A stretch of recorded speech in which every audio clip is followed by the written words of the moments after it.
जय श्री राम दोस्तों।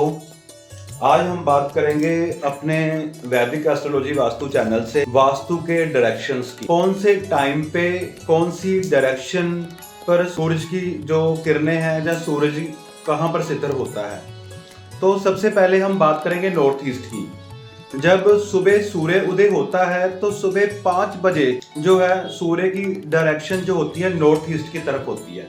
मतलब 0 डिग्री से सूर्य देव शुरू होते हैं और वह नॉर्थ ईस्ट से स्टार्ट हो जाते हैं, क्योंकि नॉर्थ ईस्ट जो होता है वो 45 डिग्री तक होता है। तो सुबह 5 बजे सूर्य की ये यहाँ पर स्थिति रहती है। उसके बाद सूर्य देव अपनी तरफ से ईस्ट की ओर चलते हैं और 6 बजे आकर वह सूर्य देव ईस्ट की तरफ आ जाते हैं। ईस्ट की तरफ बाद में चलने के बाद ऐसे ही वो अपने दाएं हाथ की तरफ डायरेक्शन में घूमते हुए 8 बजे के लगभग वो साउथ ईस्ट की तरफ चलते चलते 10 बजे तक वह साउथ ईस्ट में ही पहुंच जाते हैं।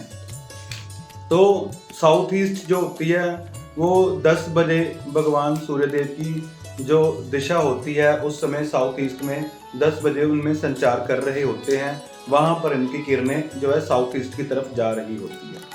इसी तरह साउथ ईस्ट में चलते हुए जे 12 बजे तक अपनी साउथ ईस्ट की डायरेक्शन जो है वो पूरी कर लेते हैं और उसके बाद ये 1 बजे तक साउथ में पहुंच जाते हैं। 12 से 1 बजे के बीच में ये साउथ डायरेक्शन में अपनी जो किरणें हैं इधर प्रदान करते हैं।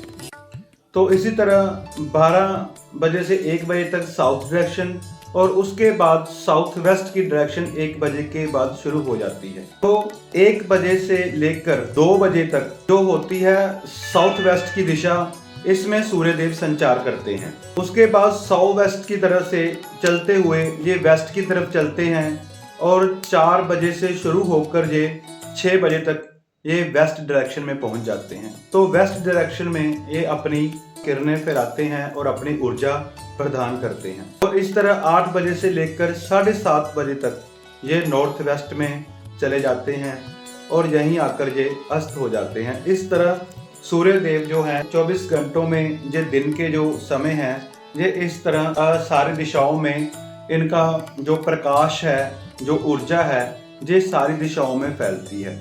तो समय के हिसाब से भी सूर्य देव इन डायरेक्शनों में घूमते हैं और इन डायरेक्शनों में जो जो आपने जैसे जैसे काम किए होते हैं वैसा ही फल जो है उस धरती को या उस प्लाट को और उस घर को मिलता है और उसी के हिसाब से ही घर का वातावरण तय होता है।